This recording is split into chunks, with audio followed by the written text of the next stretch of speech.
Hey guys, welcome back to CA Dreams YouTube channel and I hope आप सबकी preparations they are going very well and let's start with the video. And before starting with the topic, let me tell you the 4 essay numbers for which you have to tell the essay names. Okay, so the essay numbers for today are essay number 230, then essay number 550, essay number 320 and essay number 701. ठीक है ना.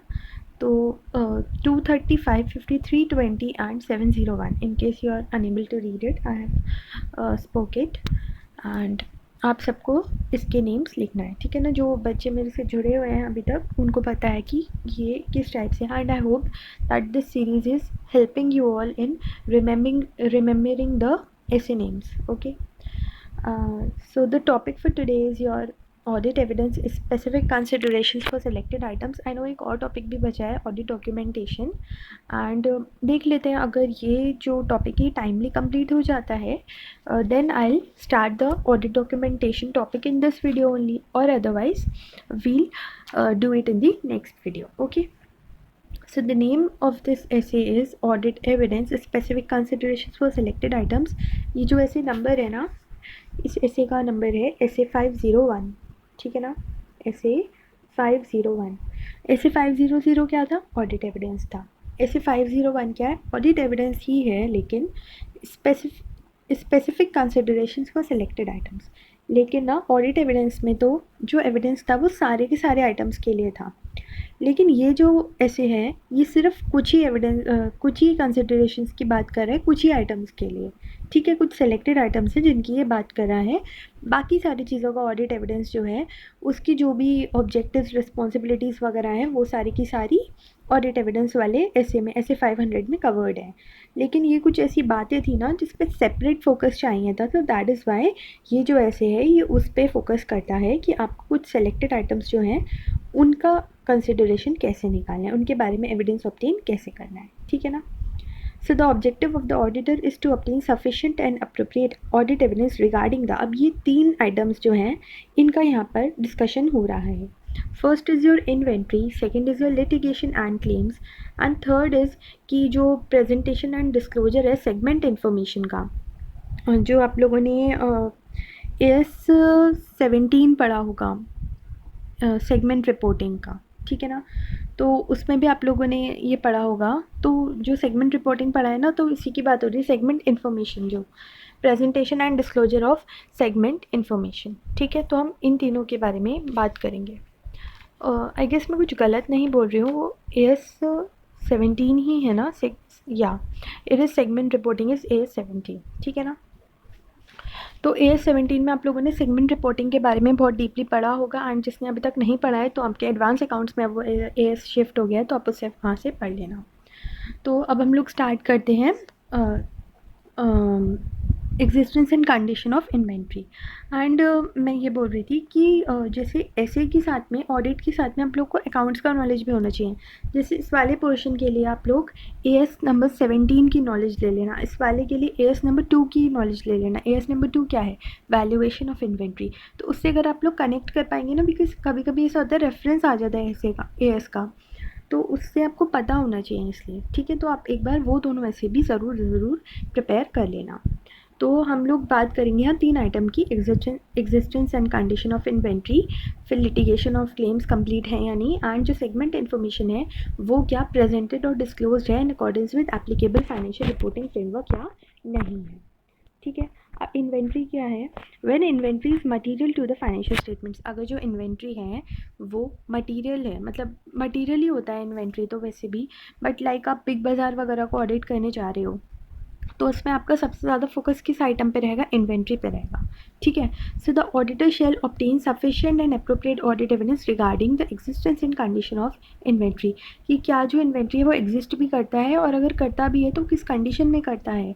कहीं ऐसा तो नहीं इतना stock दिखा रहे हैं लेकिन जो इनका स्टॉक है वो डैमेज्ड है या फिर मतलब एक्सपायरी डेट उसकी जा चुकी है, ऐसा तो नहीं हुआ है. तो ये सारी की सारी चीज़ों के लिए ऑडिटर को एविडेंस चाहिए, और वो एग्जिस्ट भी कर रहा है या नहीं कर रहा है ये भी उसको चेक करना होगा.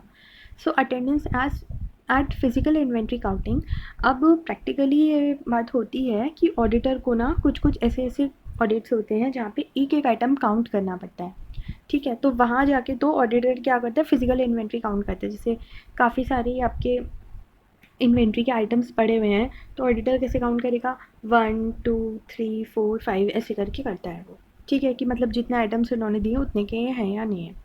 तो वैसे तो उसको यही करना होता है ऑडिटर को, अगर वो इन्वेंट्री के ऊपर ज़्यादा उसको डीप एनालिसिस करना होता है। लेकिन अगर ये इम्प्रैक्टिकेबल है, लाइक ऑडिटर गोडाउन नहीं जा सकता है, ठीक है, या फिर जहाँ पे भी इन्वेंट्री रखी है वहाँ जाना पॉसिबल नहीं है, बहुत दूर है, एंड हमारे पास इनहेरेंट लिमिटेशन तो है, टाइम एंड कॉस्ट इन्वॉल्व होती है, तो उसको ध्यान में रखते हुए ही तो हम लोग को एविडेंस भी ऑब्टेन करना होता है। सो दैट इज़ वाई अगर ये इम्प्रैक्टिकेबल है, फिजिकल काउंटिंग स्टॉक की नहीं हो सकती है, तो क्या करना होता है, तो फिर हम मैनेजमेंट के पास जाते हैं। तो हम क्या चेक करते हैं, evaluate managements instructions and procedures for recording and controlling the results of the entities physical inventory counting, कि मैनेजमेंट ने किस टाइप से प्रोसीजर्स वगैरह लगा रखे हैं जिससे कि वो इन्वेंट्री की जो है काउंटिंग रखता है, ठीक है ना। Observe the performance of managements count procedure, management किस टाइप से उसको प्रोसीजर को कर रहा है उसको आपको ऑब्जर्व करना है। सबसे पहले आप इवैल्यूएट करोगे, फिर आप ऑब्जर्व करोगे, फिर आप इंस्पेक्ट करोगे इन्वेंट्री को, and then you have to perform test counts, आपको टेस्ट काउंट्स भी करने होंगे, ठीक है। अगर मतलब फिजिकल इन्वेंट्री पॉसिबल नहीं है तो आपको ये सारी की सारी चीज़ें करनी पड़ेंगी, ठीक है ना। And performing audit procedures over the entity's final inventory records to determine whether they accurately reflect the actual inventory count results. अब physical inventory counting suppose possible नहीं है तो आपको ऑडिट प्रोसीजर्स भी परफॉर्म करने पड़ेंगे, जिससे कि आप ये पता लगा पाओ कि जो मतलब इन्होंने दिया है हमें इन्वेंट्री का, तो क्या ये सच में ऐसा सच्ची सच्ची है, रिफ्लेक्ट हो भी रहा है या नहीं, एक्यूरेट रिजल्ट्स आ रहे हैं या नहीं आ रहे हैं, ठीक है। अब ये चीज़ आप अगर प्रैक्टिकली आप देखें तो आप लोगों ने वो देखा होगा जो बार कोड रीडर होता है, जब आप पेमेंट करते हो तो उसमें क्या होता है ना, जैसे सपोज़ एक कस्टमर ने 3 आइटम्स एक चीज़ के कर लिए हैं, तो ऑटोमेटिकली वो 3 आइटम्स जो है इन्वेंट्री के जो जहाँ पे भी उन्होंने नंबरिंग कर रखी होती है उसमें से माइनस हो जाते हैं। तो वो चीज़ जो है वो ऑडिटर को चेक करना होता है कि क्या प्रॉपर्ली फंक्शन कर रही है या नहीं कर रही है, ठीक है ना। तो ये सारी की सारी बातें हम चेक करेंगे, जैसे जैसे आगे टॉपिक होता जाएगा वैसे वैसे आपको और क्लियर होता जाएगा। Attendance at physical inventory counting, attendance at physical inventory counting में आप क्या करते हो, मतलब आप खुद जाकर एक एक आइटम चेक कर रहे हो, तो उसमें आपको क्या करना होता है, आपको इंस्पेक्ट करना होता है इन्वेंट्री को टू असर्टेन कि मतलब क्या वो एग्जिस्ट कर रही है या नहीं। अब attendance at physical inventory counting मतलब ऑडिटर के लिए पॉसिबल है गोडाउन में जाना, अगर इम्प्रैक्टिकेबल है मतलब प्रैक्टिकेबल नहीं है, पॉसिबल नहीं है, तब उसको बाकी चीज़ें करनी होती हैं, ठीक है ना। तो अगर आप खुद ही जाकर कर रहे हो या फिर फिज़िकल इन्वेंट्री वैल्यूएशन का आप लोगों ने एक टीम बना रखा है, वो लोग कर रहे हैं, तो आपको क्या करना होगा, सबसे पहले you have to inspect the inventory, ठीक है ना।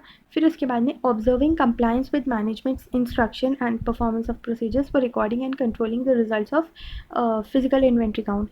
अब मैनेजमेंट को भैया जिसका आप ऑडिट करने जा रहे हो फाइनेंशियल स्टेटमेंट्स तो उसी ने बनाए हैं, तो जब वो इन्वेंट्री का कुछ आइटम कुछ वैल्यूएशन लिख रहा है अपने फाइनेंशियल स्टेटमेंट्स में, तो उसने इन्वेंट्री को रिकॉर्ड करने के लिए भी कुछ कंट्रोल्स एंड पॉलिसीज़ वगैरह लगा रखे होंगे, तो उन्होंने किस टाइप से वो कर रखा है वो भी आपको चेक करना होगा, ठीक है, मैनेजमेंट के इंस्ट्रक्शंस पॉलिसीज़ वगैरह से। And obtaining evidence as to the reliability of management counts procedure, management's count procedure, फिर आपको क्या देखना है कि जो मैनेजमेंट ने कर रहा है इस पर आप रिलाई भी कर सकते हो या नहीं, ये एक्यूरेट रिजल्ट हमें दे भी रहा है या नहीं, ये चीज़ भी आपको फिर चेक करनी होती है।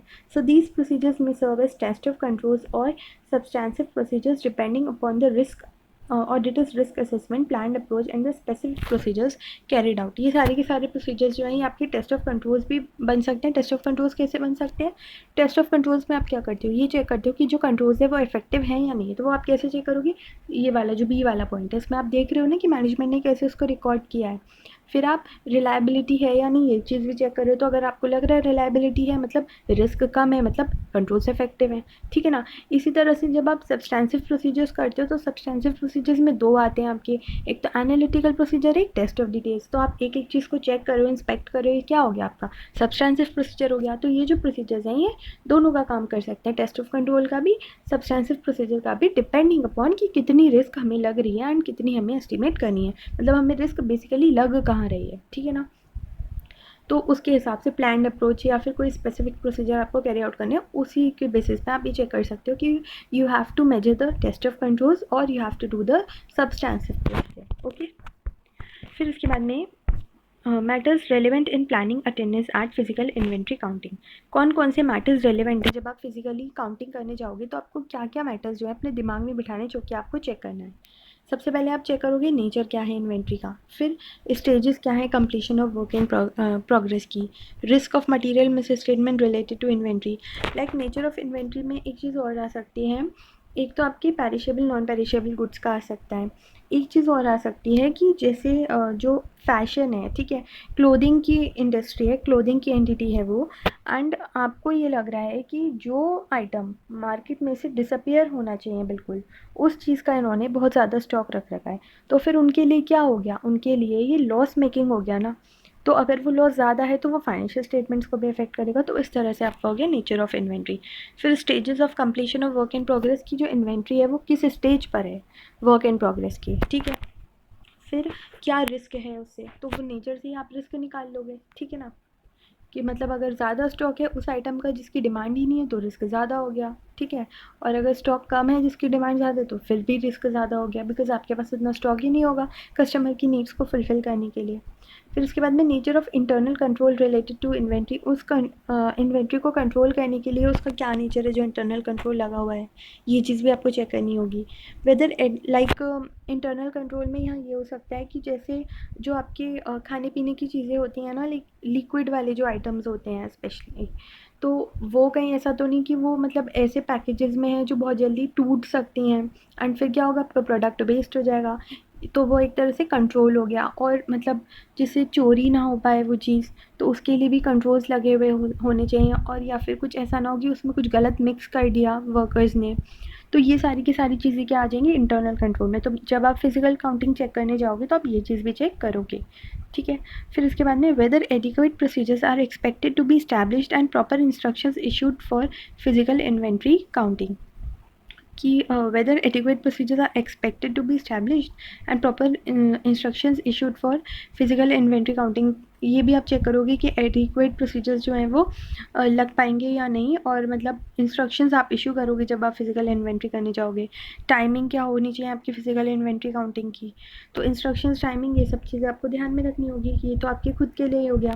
फिर उसके बाद में whether the entity maintains a perpetual inventory system, ये भी आपको चेक करना है कि जिस एंटिटी का आप फिजिकल इन्वेंट्री काउंट करने जा रहे हो उसने परपेचुअल इन्वेंट्री सिस्टम को मेंटेन कर रखा है। फिर उसके बाद में locations eight which inventory is held including the materiality of the inventory and the risk of material misstatement at different locations in deciding eight which locations attendance is appropriate. अब suppose जो उसने अपना इन्वेंट्री है वो बहुत जगह रख रखा है, 4-5 जगह रख रखा है, तो आपके लिए 4-5 जगह जाना तो पॉसिबल नहीं है कि एक एक आइटम को आप चेक करो। तो आप क्या देखोगे कि क्या मटीरियलिटी लेवल है और क्या रिस्क का लेवल है, उस हिसाब से आप फिर डिसाइड करोगे कि किस लोकेशन पे जाना सही है, या सारे लोकेशन पे थोड़े थोड़े लोगों को जाना पड़ेगा, ठीक है। And whether the assistance of a auditors expert is needed, कि आपको कोई ऑडिट एक्सपर्ट की हेल्प चाहिए, ये चीज़ भी आप देखोगे। तो ये सारी की सारी बातें आपको ध्यान में रखनी होंगी if you are going for physical inventory counting. Physical inventory counting conducted other than at the date of financial statements, ये सारी की सारी बातें डेट ऑफ फाइनेंशियल स्टेटमेंट्स तक हो रही थी। लेकिन अगर वो डेट ऑफ फाइनेंशियल स्टेटमेंट्स नहीं है, उससे पहले या उसके बाद में आप कर रहे हो, if physical inventory counting is conducted at a date other than a date of financial statements, the auditor shall in addition to the procedures required above, जो प्रोसीजर्स ऊपर लगने थे उसके साथ में परफॉर्म करेगा audit procedures to obtain about whether changes in inventory being between the count date and the date of financial statements are properly recorded।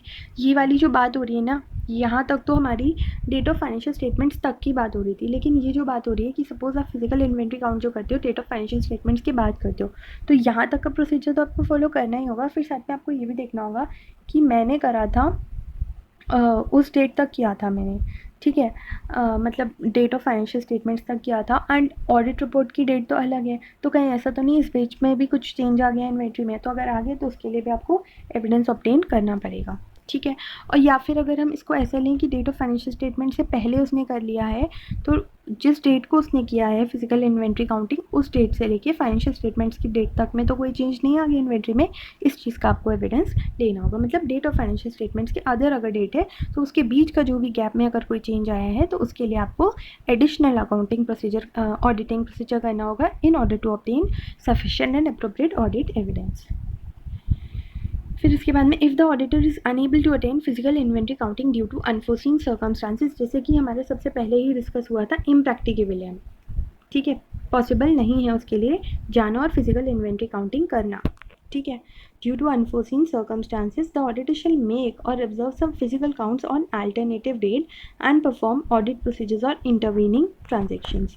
तो वो क्या कर सकता है, या तो किसी और डेट पे कर ले, या फिर perform audit procedures or intervening transactions, कुछ इंटरवीनिंग ट्रांजेक्शन्स पे वो ऑडिट प्रोसीजर परफॉर्म कर ले, और या फिर वो किसी और डेट पे कर ले, लेकिन किसी और डेट पे भी करना पॉसिबल नहीं है तो वो क्या करे, कुछ और प्रोसीजर्स लगा दे कुछ ट्रांजेक्शन्स के ऊपर, जिससे कि उसको ऐसा पता लग जाए कि इन्वेंट्री जो है उसका एविडेंस उसको मिल जाए। उसके बाद में attendance at physical inventory counting is impracticable. अब यहाँ तक तो था, यहाँ तक कुछ चांसेस थे, अनफोर्सिंग सर्कमस्टांसेस थे, तो मतलब उस स्पेसिफिक डेट पर नहीं हो पा रहा था फिजिकल इन्वेंट्री काउंट, लेकिन किसी और डेट पर पॉसिबल था। लेकिन अब क्या हुआ, अब ऐसा हो गया कि पॉसिबल है ही नहीं, कोई चांस ही नहीं है कि वो किसी भी तरह फिजिकल इन्वेंट्री काउंट कर पाए, ठीक है। If it is impracticable the auditor shall perform alternative audit procedure, तो उसको क्या करना होगा, अल्टरनेटिव ऑडिट प्रोसीजर करने होंगे। And if it is not possible to do so the auditor shall modify, और अगर वो भी नहीं हो सकते, अल्टरनेटिव प्रोसीजर्स भी नहीं हो सकती, तो क्या करो, मॉडिफिकेशन दे दो ओपिनियन का, डिस्क्लेमर ऑफ ओपिनियन दे दो कि भैया हम लोग sufficient and appropriate audit evidence obtain ही नहीं कर पा रहे हैं, क्योंकि हम लोग वहाँ जा ही नहीं पा रहे हैं जहाँ पे ये इन्वेंट्री रखा हुआ है। फिर इसके बाद में in certain cases attendance at physical inventory counting में भी impracticable, this may be due to factors such as nature and location. अब वही चीज़ जो मैं आपको बता रही थी कि नेचर एंड लोकेशन की वजह से नहीं हो सकता, where inventory is held in a location that may pose threats to safety of the auditor, मतलब कुछ ऐसी डेंजरस सी जगह पे रखा है जहाँ पे ऑडिटर सेफ नहीं रहेगा ऑडिटर का जाना, ठीक है। फिर उसके बाद में the matter of general inconvenience to the auditor, या फिर मतलब इनकन्वीनियंस रहेगा ऑडिटर के लिए, कन्वीनियंट नहीं रहेगा वहाँ जाना। However it is not however is not sufficient to support a decision by the auditor that attendance is impracticable. Further, as explained in Essay 200, the matter of difficulty, time or cost involved is not in itself a valid base for the auditor to omit an audit procedure, for there is no alternative or to be satisfied with audit evidence that is less than persuasive. In some cases where attendance is impracticable, alternative audit procedures. देखिए यहाँ तक हमने क्या बात करी कि जो auditor है उसके लिए इम्प्रैक्टिकेबल है due to the nature and location, because हो सकता है उसको सेफ्टी के लिए हार्म हो, ठीक है। लेकिन उसको ना जो डिसीजन होना चाहिए, जो मतलब ये डिसीजन होना चाहिए कि हम उस पे नहीं जाएंगे, इन्वेंट्री काउंट पे नहीं जाएंगे, तो वो जो है वो बहुत ही ज़्यादा सफिशिएंट एंड अप्रोप्रिएट होना चाहिए, ठीक है। हाउएवर मतलब ये the matter of general inconvenience, मतलब अगर ये सिर्फ उसको थोड़ी बहुत ही इनकन्वीनियंस है, अगर थोड़ी बहुत इनकन्वीनियंस उठाकर वो जा सकता है, इजीली वहाँ पहुँच सकता है, लेकिन वो क्या कर रहा है, वो जाना नहीं चाह रहा है कि मेरे को ये प्रॉब्लम होगी, लेकिन वो इनकन्वीनियंस कोई इतनी बड़ी नहीं है, मतलब यहाँ तो क्या हो रहा था, थ्रेट हो रहा था सेफ्टी के लिए, तो बहुत बड़ी इनकन्वीनियंस हो गई। लेकिन अगर जनरल इनकन्वीनियंस है ना, तो ये सफिशिएंट डिसीजन नहीं होगा कि तुम ऑडिट का जो फिजिकल इन्वेंट्री काउंट है उसको ओमिट कर दो, ऐसा नहीं चलेगा। जो रीज़न है वो वैलिड होना चाहिए, ठीक है। जैसे कि आप स्कूल में जाते थे एंड कहते थे कि मुझे फ़ीवर हो गया था, ये हो गया था, वो हो गया था, तो मतलब टीचर्स क्या कहते थे कि कोई ये बहाने मत बनाओ, बहानेबाजी मत करो, तुम आ सकते थे अगर तुम्हें लाइट फ़ीवर था तो, ठीक है। लेकिन अगर आप कहोगे कि मुझे कोई मतलब बहुत बड़ी बीमारी हो गई थी, तो टीचर क्या कहता था कि और उसको रिपोर्ट्स वगैरह दिखा देते थे, तो टीचर क्या समझता था कि ओके ये वैलिड रीज़न है, तो वैलिड रीज़न होना चाहिए, प्रॉपर रीज़न होना चाहिए, ऐसे ये नहीं कि जनरल इनकन्वीनियंस की वजह से आप ये ओमिट कर दो, ठीक है। ऐसा क्यों है, क्योंकि जो ऐसे 200 है ना, वो ये कहता है कि जो मैटर ऑफ डिफ़िकल्टी, टाइम और कॉस्ट इन्वॉल्व है, मतलब कि हमें डिफ़िकल्टी हो रही है क्योंकि हमारे पास टाइम और कॉस्ट कम है, तो ये सिर्फ अपने आप में वैलिड बेस नहीं है, मतलब ये वैसे ये बेसिस है कि हमारे पास इनहेरेंट लिमिटेशन है, लेकिन ऐसा नहीं है कि सिर्फ इसी की वजह से आप जाके फिजिकल इन्वेंट्री काउंट ही नहीं करो, ठीक है। वो आपको करना होगा इस वाली लिमिटेशन के साथ में एक और वैलिड रीज़न होना चाहिए, तभी हम मानेंगे कि physical inventory count is impracticable, ठीक है। अब पता नहीं आप लोग को कितना समझ में आया, अगर नहीं आया तो प्लीज़ कॉमेंट कर देना, मैं आपको दोबारा से समझा दूँगी, ठीक है। तो मतलब ये कि जो difficulty it is not in itself a valid base to omit an audit procedure, because ये आपका जो फिजिकल इन्वेंट्री काउंट है ये बहुत बड़ा ऑडिट प्रोसीजर है, मेन ऑडिट प्रोसीजर यही है इन्वेंट्री को चेक करने के लिए, ठीक है। For which there is no alternative or to be satisfied with audit evidence that is less than persuasive. फिर इसके बाद में जहाँ पे इम्प्रैक्टिकेबल है, मतलब वैलिड रीज़न भी है, कि जैसे अभी हमारा डिस्कस हुआ था कि नेचर एंड लोकेशन ही ऐसे जहाँ ऑडिटर की सेफ्टी को ही इशू है, उसमें सेफ़ नहीं है ऑडिटर वहाँ जाएगा तो उसमें आपको क्या करना होगा, अल्टरनेटिव ऑडिट प्रोसीजर करने होंगे। For example, inspection of documentation of the subsequent sale of specific inventory items acquired और purchase prior to the date prior to the physical inventory counting may provide sufficient appropriate audit evidence about the existence and condition of inventory। अब यहाँ तक हमारा क्या हो गया कि possible नहीं है हमारा वहाँ जाना, तो हम अल्टरनेटिव प्रोसीजर करेंगे। उसमें हम क्या करेंगे, उस अल्टरनेटिव प्रोसीजर में हम क्या करेंगे, हम इंस्पेक्शन करेंगे डॉक्यूमेंटेशन का। किसका करेंगे इंस्पेक्शन, डॉक्यूमेंटेशन का, of the subsequent sale of specific inventory items. मतलब ये कि जो इन्वेंट्री है तो उसका जो मतलब सब्सिक्वेंट सेल मतलब जो बाद वाली सेल है, हम उसके डॉक्यूमेंट्स का इंस्पेक्शन करेंगे। एक्वायर्ड और purchase prior to the physical inventory counting may provide sufficient appropriate audit evidence about the existence of the inventory. मतलब हम क्या चेक करेंगे, बेसिकली हम वो डॉक्यूमेंट्स चेक करेंगे कि हमने मतलब सेल किया उस स्पेसिफिक को या परचेज़ किया prior to the physical inventory counting. ठीक है, तो हम सेल और परचेज़ के डॉक्यूमेंट से बेसिकली क्या करेंगे फिर अल्टरनेटिव प्रोसीजर में, वही कि जैसे अगर आप बारकोड रीडर को देखोगे तो उसमें आपको पता लग जाएगा कि कितना सेल हुआ, या फिर अगर आपने इन्वेंट्री को परचेज़ किया तो कितना परचेज़ हुआ। तो ऑडिटर क्या करेगा, इन दोनों डॉक्यूमेंट्स को चेक कर लेगा, तो वो हो गया उसका alternative audit procedure. In other cases however it may not be possible to obtain sufficient and appropriate audit evidence regarding the existence and condition. और अगर कुछ केसेस में मतलब सम केसेस में तो ऐसा हम कर सकते हैं, लेकिन कुछ केसेस में हम इन चीज़ों पे अगर रिलाई नहीं कर पा रहे हैं तो हमें क्या करना पड़ेगा, हमें मॉडिफाई करना होगा अपनी ओपिनियन को, और ये लिमिटेशन दिखानी होगी कि हम sufficient and appropriate audit evidence obtain नहीं कर पा रहे क्योंकि जो लोकेशन है वो ऐसी जगह है जहाँ पे मतलब कुछ भी वैलिड रीज़न है। ये तो एग्जाम्पल हो गया कि सेफ्टी को हार्म है, कुछ और रीज़न भी हो सकता है कि मतलब पॉसिबल ही नहीं ऑडिटर का वहाँ बिल्कुल जाना, तो उस वजह से हमें क्या देना पड़ रहा है, और अल्टरनेटिव ऑडिट प्रोसीजर से भी हम लोग उस पर रिलाई नहीं कर पा रहे हैं, तो फिर हम क्या दे रहे हैं, मॉडिफिकेशन ऑफ ओपिनियन दे रहे हैं, डिस्क्लेमर दे रहे हैं बेसिकली। ठीक है, when inventory under the custody and control of a third party is material to the financial statements, the auditor shall obtain sufficient appropriate audit evidence regarding the existence and condition of that inventory by performing one or more both of the following. अगर जो है inventory को हमें किसी third party की consideration में देना हो रहा है, मतलब एंटिटी की ही कंसिडरेशन में, कस्टडी में नहीं है, कंसिडरेशन बोल रही थी मैं, कस्टडी है वो, अगर सिर्फ एंटिटी ने अपनी कस्टडी में ही नहीं कर रखा है, जैसे कि वो होते हैं ना कोल्ड स्टोरेजेस वगैरह हायर करती हैं कंपनीज़, तो वो क्या हो गई, थर्ड पार्टी हो गई जहाँ वो अपना इन्वेंट्री जो है वो रखा हुआ है उनका। तो ऑडिटर को फिर क्या करना पड़ेगा, request confirmation from the third party as the quantity, तो फिर उसका और काम बढ़ गया, उसको थर्ड पार्टी पे भी जाना होगा। तो क्या करेगा, request confirmation from the third party as to the quantities and condition of the inventory, quantity और कंडीशन के बारे में वो पता करेगा, and perform inspection or other audit procedure appropriate to the circumstances. और वो क्या करेगा, इन दोनों में से कोई एक भी कर सकते हैं, दोनों भी उसको बातें करनी होगी, इंस्पेक्शन भी करना होगा अदर ऑडिट प्रोसीजर्स का अप्रोप्रिएट इन द सर्कमस्टांसेस। अब इन्होंने इलस्ट्रेशन दे रखी है, Paramount experts is a manufacturer exporter having its own production capacity and also gets a job work done through various job workers. The auditor of Paramount Exports considers that inventory held with the job workers is material to the financial statements. तो हमें audit procedure करना है। अब इसमें देखो क्या हुआ, इसमें इन्होंने अपने पास नहीं रखा है, पैरामाउंट एक्सपोर्ट्स ने, इन्होंने जॉब वर्कर के पास में रख रखा है, वेरियस जॉब वर्कर्स के पास में इन्होंने अपनी इन्वेंट्री रख रखी है। तो फिर आपको ये बातें करनी होंगी, तो वो इन्होंने दे रखा है कि जब अगर थर्ड पार्टी में है तो आपको ये दोनों पॉइंट्स लिख के आने हैं, इसमें से आपको एक भी आप कर सकते हो, दोनों भी कर सकते हो, परफॉर्मिंग बाय वन और बोथ ऑफ द फॉलोइंग। ठीक है, फिर इसके बाद में हम अपने नेक्स्ट आइटम पे आते हैं। यहाँ पे जो है हमारा इन्वेंट्री क्लोज हो गया, 24 मिनट्स का हो गया। मैं यही टॉपिक कराऊंगी, ऑडिट डॉक्यूमेंटेशन आपका 10th वीडियो में बनेगा, तो ये चैप्टर जो है 5 आवर्स का हो जाएगा, बिकॉज एक वीडियो हाफ एन आवर की है ना, तो आपका ये चैप्टर जो है 10 वीडियोस में कवर हो जाएगा। ठीक है, आई गेस एक वीडियो के 2 पार्ट है तो 11 वीडियोस हो गई टोटल, बट फिर भी अप्रॉक्स आपका 5 आवर्स में ये चैप्टर कंप्लीट हो जाएगा। चलिए अब इसको जल्दी से कंप्लीट कर लेते हैं। Litigation and claims, the auditor shall design and perform audit procedures in order to identify litigation and claims. Litigation क्या होता है, लीगल प्रोसीडिंग्स होती हैं। ठीक है, तो जो ऑडिटर है उसको shall design and perform audit procedures in order to identify, उसको अगर जैसे कोई लीगल प्रोसीडिंग्स चल रही हैं एंटिटी के खिलाफ या एंटिटी उसमें इन्वॉल्व है, तो उसको ऑडिटर को उसके भी चेक करना पड़ेगा involving the entity which may give rise to the risk of a material misstatement. मतलब कुछ ऐसी प्रोसीडिंग्स चल रही हैं जिसकी वजह से रिस्क है मटीरियल मिस स्टेटमेंट का। तो ऑडिटर को क्या करना होगा, इंक्वायरी करनी होगी, रिव्यू करना होगा, रिव्यू करना होगा।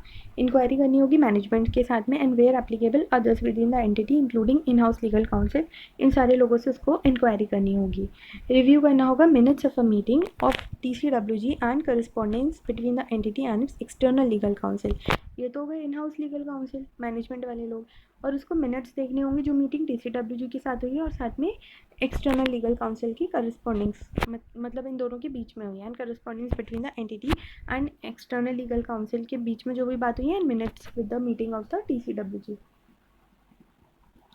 एंड आपको क्या करना होगा, रिव्यू करना होगा लीगल एक्सपेंस अकाउंट्स को। ठीक है, लीगल एक्सपेंस अकाउंट्स जो है उसका आपको रिव्यू करना होगा। फिर उसके बाद में if the auditor assesses a risk of material misstatement regarding a litigation or claim. अब आपने ये सब किया, आपको क्या मिली, रिस्क मिली। Communication with the entity's external legal counsel. So if the auditor assesses a risk of material misstatement regarding the litigation or claims that have been identified, or when audit procedures perform indicate, मतलब यह audit procedure आपने perform किए, या तो उसको risk assessment procedure के time पे risk लगी या उसने जब audit procedure करे तब उसको रिस्क लगी। ठीक है, the auditor shall in addition to the procedures required by the other assess seek direct communication। तो वो क्या करेगा, जाएगा और जाके एक्सटर्नल लीगल काउंसिल से डायरेक्टली कम्युनिकेट करेगा अगर उसको रिस्क असेसमेंट प्रोसीजर में या ऑडिट प्रोसीजर में कहीं पे भी उसको ऐसा लगता है कि उसको रिस्क मिली है मटेरियल मिस स्टेटमेंट की। The auditor shall do so through a letter of inquiry. अब वो कैसे करेगा एक्सटर्नल लीगल काउंसिल से direct communication, letter of inquiry के साथ में करेगा, requesting the entity's external legal counsel to communicate directly with the auditor. वो एक लेटर ऑफ इंक्वायरी भेजेगा, बोलेगा कि मुझे आपसे डायरेक्ट बात करनी है।